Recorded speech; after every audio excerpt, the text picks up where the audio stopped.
Monday just gone was the Transgender Day of Remembrance, and I didn't post anything on the day, not because I was being respectful or anything. If truth be known, I was working late. The Trans Day of Remembrance.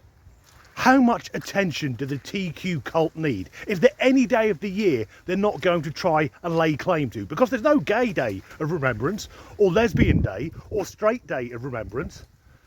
In the UK, we have Armistice Day and Remembrance Sunday to remember members of the armed forces and the emergency services.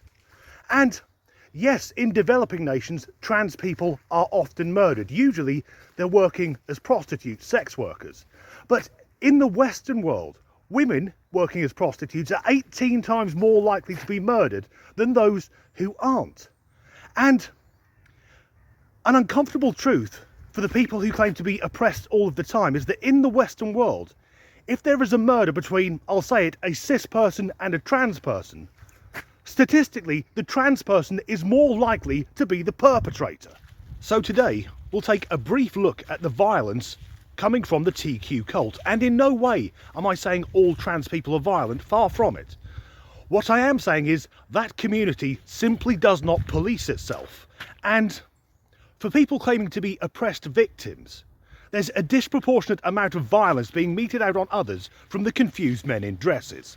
There's a story in the news today here in the UK about several women's football teams refusing to play, I think it's called Rossington Main Ladies football team, because of one of their players, Francesca Needham. And Francesca is trans. Now, why is it always Francesca or Victoriana? Why are trans women never called Claire or Debbie? Now, Francesca is either 30 or 31 years old, but a fully grown man competing in a league where most of the players are girls 15 years old or younger. I'm not suggesting that Francesca or any trans woman competing in women's sport is some kind of sexual deviant who gets off on dominating and intimidating actual women. Nor am I saying that Fran is some sort of pervert using a loophole to be able to go and get changed with the little girls. Not at all. The issue is that some of the female players are terrified to play against him because that's what he is. He's a man. Because in a recent match, when an opponent blocked his shot, he kicked her so hard he broke his opponent's knee. Now, why wasn't that immediately a ban? Well, we all know why. Because it would be transphobic. We all know that trans women have a massive physical advantage when they take place in women's sports, and we see time and time again trans women inflicting pain and injury onto actual females. I'd go as far to say that I think for many of them it's part of the thrill. Being able to hurt a woman and get away with it is what gets them off. But now Francesca is saying she will sue for discrimination. So a fully grown man who has already inflicted a life-changing injury to an opposing player is claiming to be the victim because he can't play Sunday League football against adolescent girls. My heart fucking bleeds. If I was playing football against women, in particular very young women, I would be extremely careful. In fact, no, I wouldn't. I'd do the decent thing and I wouldn't play at all. Another area where there's a huge amount of trans-based violence is anything to do with women's rights. Make no mistake, many trans women are misogynists who openly hate actual females. In the UK, there's an organisation called Let Women Speak. In the USA, there's a similar one called Women Will Speak. And whenever either of these organisations tries to organise something like public speaking, to say that biological men shouldn't be in female-only spaces, or object to the way that the English language is being bastardised to dehumanise women just to fit with the trans agenda, you can pretty much guarantee they will be violently attacked by trans women and trans rights activists who are also very violent men. It's unusual that if I were to punch a woman in the street, I would be a monster who needs arresting. But if I put on a dress and a wig and do the same thing, suddenly I'm stunning and brave. Hi, I'm here with Sam Berg. Go ahead, Sam. Tell us what happened. Hi, I'm Sam, and I was at today's action standing filming, and it looked like they were specifically targeting those of us who were filming. They punched me in the face, and when I fell down, they kicked me in the hip, and I got a bit damaged there too. Immediately went for the camera. I had the GoPro and stole my phone as well. And then I was able to get off the ground. It seemed like when they took the phones, that was mission accomplished, and they let me get off. But I was a little afraid that that would not be the case, and they just keep kicking me. So I am at least grateful I'm okay enough to give this interview. It was very scary. Women don't deserve this. Men have no right to do this. This has to stop. Thanks, Sam. That took place last weekend in Portland, where women speaking about women's rights were attacked, their vehicles were vandalised, several were assaulted, and 4 have been hospitalised. And at the time of recording, there have still been no arrests.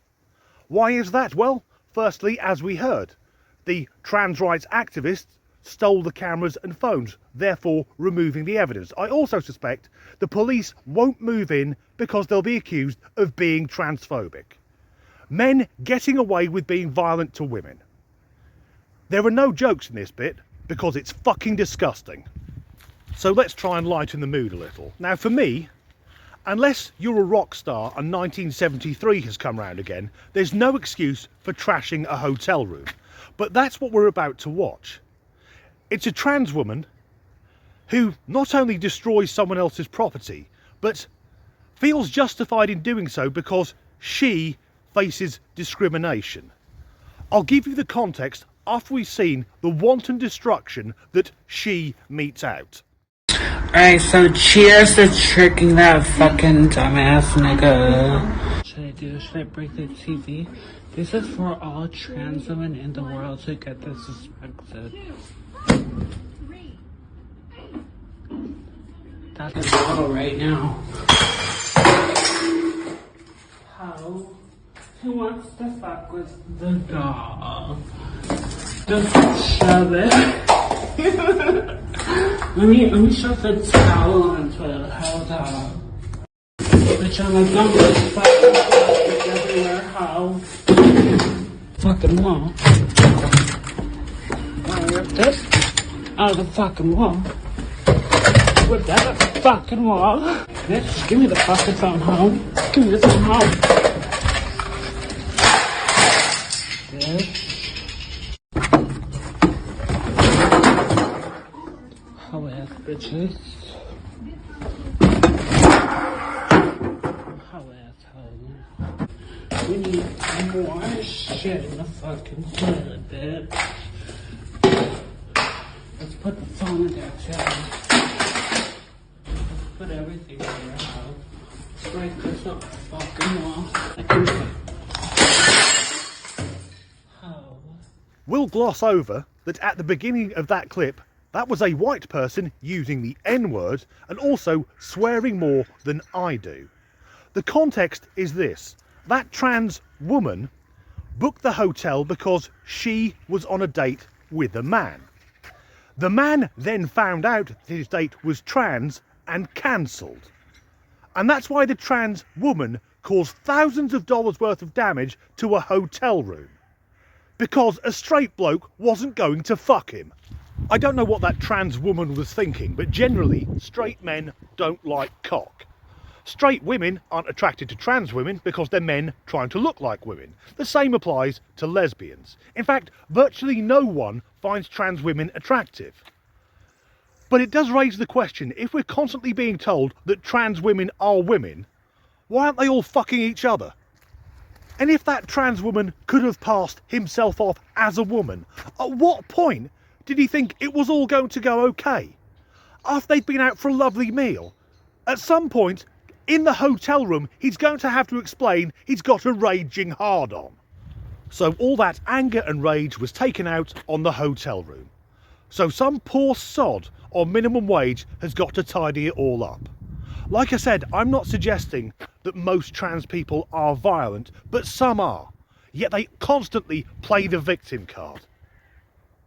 In the last few months, I've posted so many videos about the TQ cult. Less than 1% of the population who are constantly in the news and mostly for the wrong reasons. I'm hoping that's it for a while, and the next video I post I already know will be on a lighter subject.